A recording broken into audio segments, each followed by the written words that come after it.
Friends, welcome to our channel powerful programmer. ఈరోజు మన sessions agenda ఏంటో ఒకసారి చూద్దాం. ఈరోజు మనము ఆర్డర్ ఆఫ్ ఇన్స్ట్రక్షన్స్లో ఒక వేరియబుల్ని ఎలా డిక్లేర్ చేయాలి, ఆ వేరియబుల్కి వాల్యూని ఎలా అసైన్ చేయాలో తెలుసుకుంటాం. అలాగే పైథాన్లో మనము ఒక ఎక్స్ప్రెషన్ని ఎలా ఎవాల్యుయేట్ చేస్తామో కూడా తెలుసుకుంటాం. ఈ కాన్సెప్ట్స్ని మనము కొన్ని ఎగ్జాంపుల్స్ ద్వారా అయితే అర్థం చేసుకుందాం.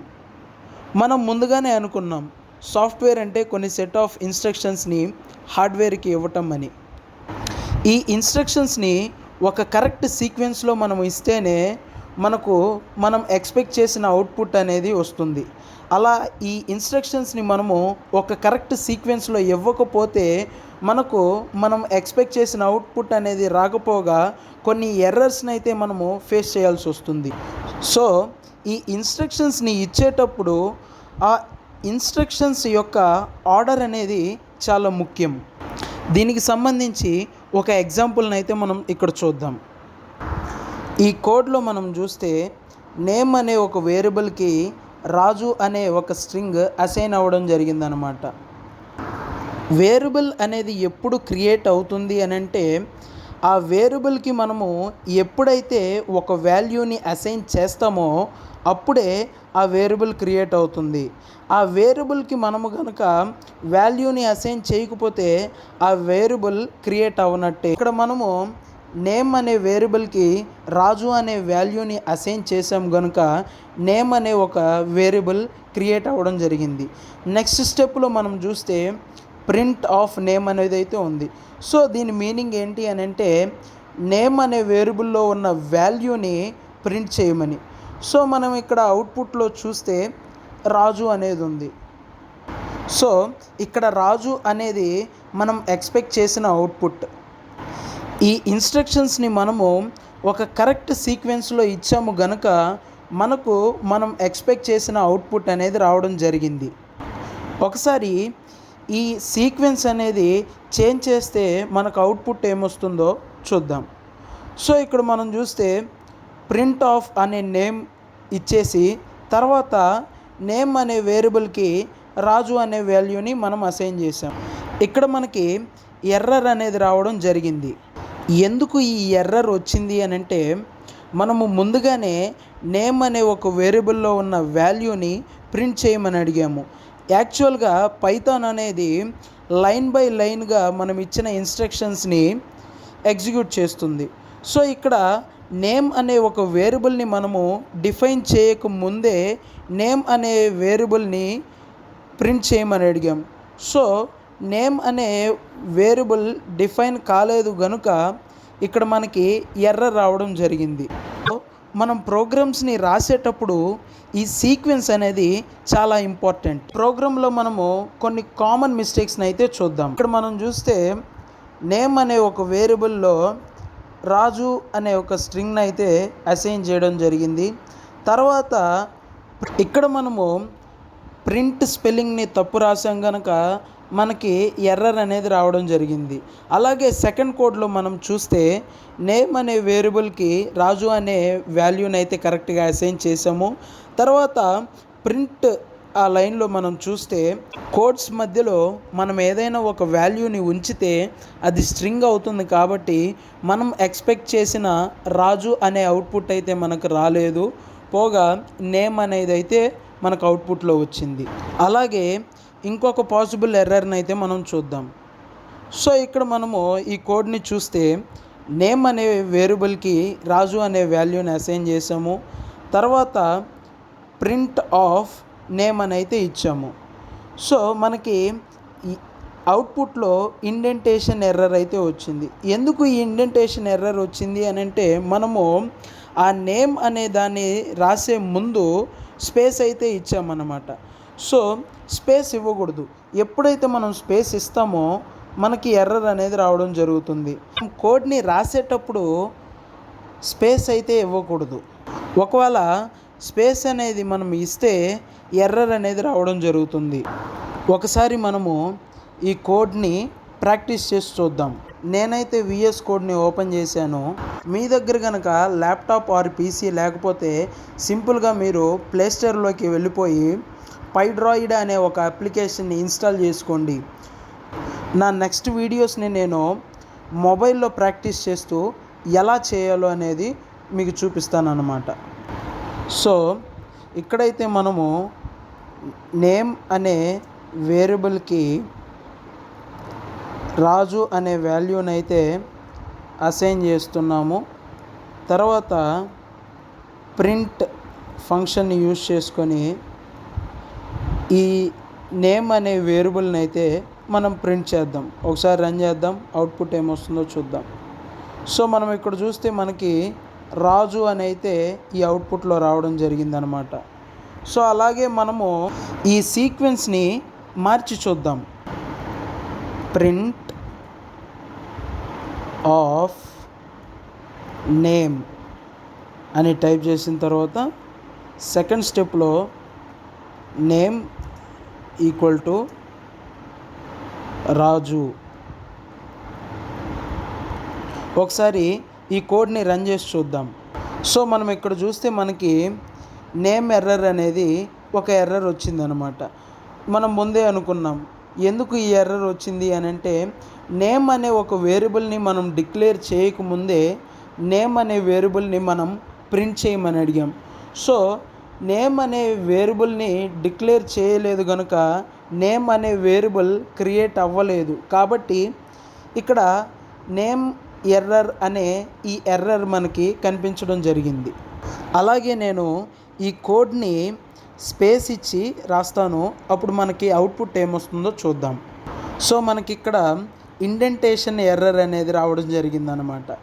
ఈ ఎర్రర్ ఎందుకు వస్తుంది అని అంటే, మనము స్టార్టింగ్ లైన్లో స్పేస్ కనుక ఇస్తే మనకి ఈ ఎర్రర్ అనేది అయితే వస్తుంది. అలాగే మనము ఈ వేరియబుల్స్లో ఉండే వాల్యూస్ని కూడా చేంజ్ చేయొచ్చు అనుకున్నాము. ఒకసారి మనం ఈ కోడ్ని చూస్తే ఏ అనే వేరియబుల్కి మనము 5 అనే ఒక ఇంటీజర్ని అయితే అసైన్ చేసాము.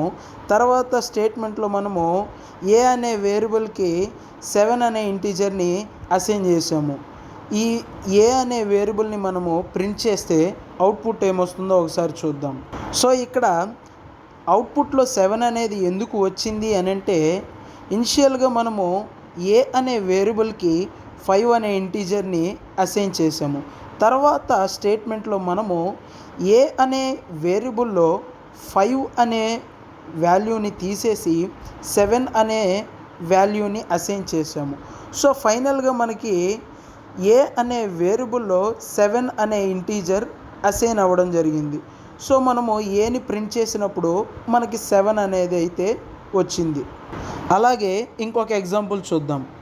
సో ఈ కోడ్లో మనం చూస్తే ఏ అనే వేరియబుల్కి 1 అనే ఇంటీజర్ని అసైన్ చేసాం. తర్వాత ఈ ఏని ప్రింట్ చేయమని అడిగాము. ఆ తర్వాత ఏ అనే వేరియబుల్కి మనము 2 అనే వాల్యూని అసైన్ చేసాము. ఆ తర్వాత ఏని ప్రింట్ చేయడం జరిగింది. సో ఎందుకు ఈ విధంగా అవుట్పుట్ వచ్చింది అని అంటే, మనము ఫస్ట్ ఏ అనే వేరియబుల్లో 1 అనే వాల్యూని అసైన్ చేయడం జరిగింది. ఆ 1ని అసైన్ చేసిన తర్వాత మనము ఏని ప్రింట్ చేయమని అడిగాము. సో ఏలో ఏముంది, 1 అనే ఇంటీజర్ ఉంది కాబట్టి 1 అనేది ప్రింట్ అవ్వడం జరిగింది. తర్వాత ఏలో మనము 2 అనే ఇంటీజర్ని అసైన్ చేయడం జరిగింది. ఆ తర్వాత ఏలో ఉండే వాల్యూని ప్రింట్ చేయమని అడిగాం కనుక 2 అనేది ప్రింట్ అవ్వడం జరిగింది. అలాగే ఇంకొక ఎగ్జాంపుల్ని మనం చూద్దాం. సో ఈ కోడ్లో మనం చూస్తే ఏ అనే వేరియబుల్కి 1 అయితే అసైన్ చేసాం. తర్వాత బి అనే వేరియబుల్కి 2 అనే ఇంటీజర్ని అసైన్ చేసాము. థర్డ్ లైన్లో మనము ఏ అనే వేరియబుల్కి బి అనే వేరియబుల్లో ఏ వాల్యూ అయితే ఉందో ఆ వాల్యూని ఇక్కడ ఏకి మనం అసైన్ చేయడం జరిగింది. ఒకసారి ఈ ఏని బిని ప్రింట్ చేస్తే మనకి ఈ విధంగా అయితే అవుట్పుట్ వచ్చింది. ఎందుకు ఈ విధంగా వచ్చింది అని అంటే, ఇనిషియల్గా ఏ అనే వేరియబుల్లో 1 అనే వాల్యూయే ఉంది. తర్వాత బి అనే వేరియబుల్లో 2 అనే వాల్యూ ఉంది. తర్వాత స్టేట్మెంట్లో మనం ఏం చేసాము అని అంటే, ఏ అనే వేరియబుల్లో ఉన్న 1ను తీసేసి బి అనే వేరియబుల్లో ఉన్న 2 ఇంటీజర్ని మనము ఏ అనే వేరియబుల్కి అసైన్ చేసాము. సో మనకి ఇక్కడ ఏ అనే వేరియబుల్లో 2a ఉంది, బి అనే వేరియబుల్లో కూడా 2a ఉంది కనుక ఈ రెండింటిని మనం ప్రింట్ చేస్తే మనకి 2 అనేది అవుట్పుట్గా రావడం జరిగింది. అలాగే మనము ఇంకొక ఎగ్జాంపుల్ని అయితే చూద్దాం.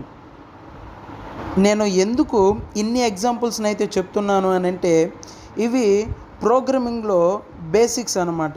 ఎప్పుడైతే మనకు బేసిక్స్ మీద గ్రిప్ ఉంటుందో మనము ప్రోగ్రామ్స్ అనే వాటిని చాలా ఈజీగా చేయగలుగుతాం. సో ఈ బేసిక్స్ అనే వాటి మీద మనము ఎక్కువగా ఫోకస్ చేసి వీటి మీద నాలెడ్జ్ అనేది గెయిన్ చేస్తే తర్వాత సెషన్స్లో వచ్చే కాన్సెప్ట్స్ అనేవి మనకి ఈజీగా అర్థమవుతాయి. సో ఈ కోడ్ని మనం చూస్తే ఏ అనే వేరియబుల్లో మనము 2 అనే వాల్యూని అసైన్ చేసాము. తర్వాత ఏ అనే వేరియబుల్లోనే మనము ఏ అనే వేరియబుల్లో ఏముందో దానికి +2ని యాడ్ చేసాం. సో ఏ అనే వేరియబుల్లో ఏముంది, 2 ఉంది కాబట్టి 2 + 2ని అయితే మనం యాడ్ చేసాం. తర్వాత ఏని ప్రింట్ చేయమని అడిగాం. సో ఆల్రెడీ ఏలో 2 ఉంది, మనం +2 యాడ్ చేసాం. సో టోటల్ 4 అయింది కాబట్టి మనకి అవుట్పుట్లో 4 అనేది రావడం జరిగింది. ఈ కోడ్ని మనం ఒకసారి ప్రాక్టీస్ చేసి చూద్దాం.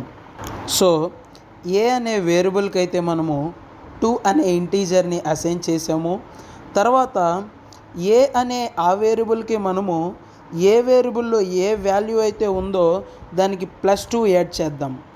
తర్వాత ప్రింట్ ఆఫ్ ఏ అవుట్పుట్ ఏమొస్తుందో చూద్దాం. మనకిక్కడ అవుట్పుట్లో 4 అయితే రావడం జరిగింది. ఎందుకు అని అంటే ఆల్రెడీ ఏ అనే వేరియబుల్లో 2 ఉంది, మనము ఆ ఏ అనే వేరియబుల్లో ఉన్న 2కి +2ని యాడ్ చేసాం కనుక సో ఏ అనే వేరియబుల్లో 4 అనే వాల్యూ అయితే స్టోర్ అవ్వడం జరిగింది. నెక్స్ట్ ఎక్స్ప్రెషన్ అంటే ఒక valid combination of values, variables and operators. So values అంటే ఇంటీజర్ అవ్వచ్చు, ఫ్లోట్ అవ్వచ్చు, స్ట్రింగ్ అవ్వచ్చు, బూలియన్ అవ్వచ్చు. వేరియబుల్స్ అంటే మనం ముందే అనుకున్నాం. ఆపరేటర్స్ అంటే ప్లస్, మైనస్, ఇంటూ వీటిని మనము ఆపరేటర్స్ అంటాము. సో ఈ వేరియబుల్స్, వాల్యూస్, ఆపరేటర్స్ యొక్క కాంబినేషన్నే మనము ఎక్స్ప్రెషన్ అంటాము. సో రైట్ సైడ్ మనం చూస్తే మనకు కొన్ని ఎగ్జాంపుల్స్ అయితే ఉన్నాయి. a into B, a + 5, 5 into 2 + 3 - 4 అని ఇలా కొన్ని ఎగ్జాంపుల్స్ అయితే మనకు ఉన్నాయి. సో మనము ఒక ఎక్స్ప్రెషన్ని పైథాన్లో ఎలా సాల్వ్ చేస్తాము అని అంటే సో ఇక్కడ మీకు ఒక ఎక్స్ప్రెషన్ అయితే కనిపిస్తుంది 5 ఇంటూ 2 + 2 ఇంటూ 6 - 3 అని. సో ఈ ఎక్స్ప్రెషన్ని మనము డిఫరెంట్ అప్రోచెస్లో అయితే సాల్వ్ చేయొచ్చు. అలాగే మనకి డిఫరెంట్ ఆన్సర్స్ అయితే మనకు వస్తాయి. సో ఈ ఎక్స్ప్రెషన్ని మనము డిఫరెంట్ అప్రోచెస్లో ఎలా సాల్వ్ చేస్తామో చూద్దాం. సో ఫస్ట్ అప్రోచ్, ఈ ఎక్స్ప్రెషన్లో మనము 5 ఇంటూ 2ని 6 - 3ని ఒకే స్టెప్లో చేసి తర్వాత స్టెప్లో చూద్దాం.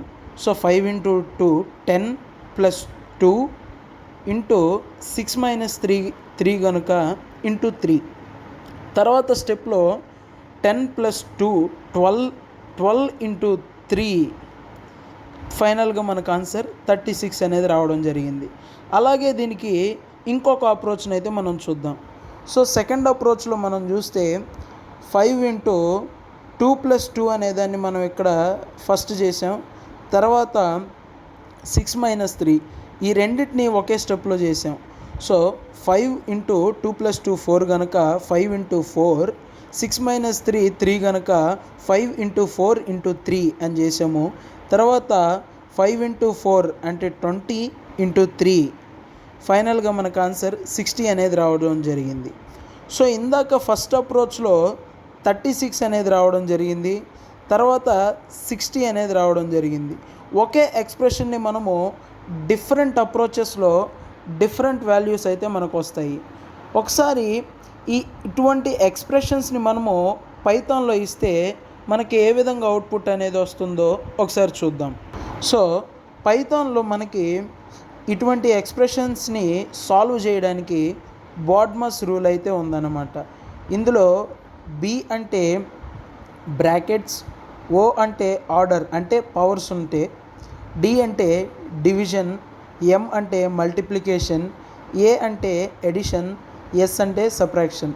ఈ విధంగా బ్రాకెట్స్కి హైయెస్ట్ ప్రియారిటీ, తర్వాత పవర్స్కి ఎక్కువ ప్రియారిటీ, ఆ తర్వాత డివిజన్కి ఎక్కువ ప్రియారిటీ, తర్వాత మల్టిప్లికేషన్కి ఎక్కువ ప్రియారిటీ, తర్వాత ఎడిషన్కి ఎక్కువ ప్రియారిటీ, ఫైనల్గా సబ్ట్రాక్షన్ అనేదానికి అడిషన్ కంటే తక్కువ ప్రియారిటీ.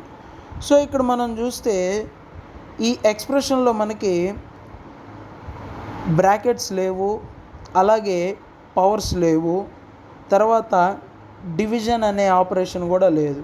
కాబట్టి ఇక్కడ హైయెస్ట్ ప్రియారిటీ మల్టిప్లికేషన్కి వస్తుంది. సో ఇక్కడ 5 × 2 తర్వాత 3 × 4 ఈ రెండు కూడా ఫస్ట్ స్టెప్లోనే కంప్లీట్ అవుతాయి. సో 5 × 2 10, తర్వాత 3 × 4 సో 5 + 12 ఫైనల్గా మనకు ఆన్సర్ 22 అనేది రావడం జరిగింది. అలాగే ఇంకొన్ని ఎగ్జాంపుల్స్ని అయితే మనం చూద్దాం. సో ఇక్కడ ఒక కోడ్ అయితే ఉంది. ఏంటి అని అంటే, ఏ అనే వేరియబుల్కి 10 అనే ఇంటీజర్ని అసైన్ చేసాం, బి అనే వేరియబుల్కి 8 అనే ఇంటీజర్ని అసైన్ చేసాం, సి అనే వేరియబుల్కి 9 అనే ఇంటీజర్ని అసైన్ చేసాం. ఈ ఎక్స్ప్రెషన్ని మనము ప్రింట్ చేయమని అడిగాం. సో ఇక్కడ మనకి బాడ్మస్ రూల్ ప్రకారము హైయెస్ట్ ప్రియారిటీ బ్రాకెట్స్కి ఇవ్వాలి. సో ఇక్కడ మనకి ఏ ప్లస్ బి అనేవి బ్రాకెట్స్లో ఉన్నాయి కనుక ఫస్ట్ ఈ ఆపరేషన్ అనేది మనం చేయాలి. సో ఏ ప్లస్ బి అంటే ఏలో 10 అనే ఇంటీజర్ ఉంది, సో 10 ప్లస్ బిలో 8 అనే ఇంటీజర్ ఉంది కనుక 8, 10 + 8 18, తర్వాత డివిజన్ అయితే మనకు ఉంది. సో 18 / 9. సో ఇక్కడ మనకు అవుట్పుట్లో 2 అనేది రావడం జరిగింది. దీన్ని ఒకసారి మనము ప్రాక్టీస్ చేసి చూద్దాం. ఏ అనే వేరియబుల్కి 10 అనే ఇంటీజర్ని ఇచ్చాం, బి = 8 అని రాసాం, సి = 9 అని రాసాం. తర్వాత ప్రింట్ ఫంక్షన్లో మనము ఏ ప్లస్ బిని బ్రాకెట్స్లో పెట్టేసి /c అని రాసాం. సో దీన్ని మనము రన్ చేస్తే మనకు వచ్చే ఆన్సరు 2.0. ఎందుకు అనంటే బాడ్మస్ రూల్ ప్రకారము బ్రాకెట్స్కి హైయెస్ట్ ప్రియారిటీ, తర్వాత పవర్స్కి ఎక్కువ ప్రియారిటీ, తర్వాత డివిజన్కి ఎక్కువ ప్రియారిటీ, తర్వాత మల్టిప్లికేషన్కి ఎక్కువ ప్రియారిటీ, తర్వాత ఎడిషన్కి ఎక్కువ ప్రియారిటీ, తర్వాత సబ్ట్రాక్షన్కి ఎక్కువ ప్రియారిటీ. సో ఇక్కడ మనకి ఏ ప్లస్ బి అనేవి బ్రాకెట్స్లో ఉన్నాయి కనుక ఫస్ట్ ఏ ప్లస్ బి అనేది ఎవాల్యుయేట్ అవ్వడం జరుగుతుంది. తర్వాత ఈ ఏ ప్లస్ బిని చేసిన వాల్యూని మనము సి అనే వేరియబుల్లో 9 అనే వాల్యూ ఉంది కనుక 10 + 8 18 / 9తో చేస్తే మనకి ఫైనల్గా ఆన్సర్ 2 అనేది అయితే వస్తుంది.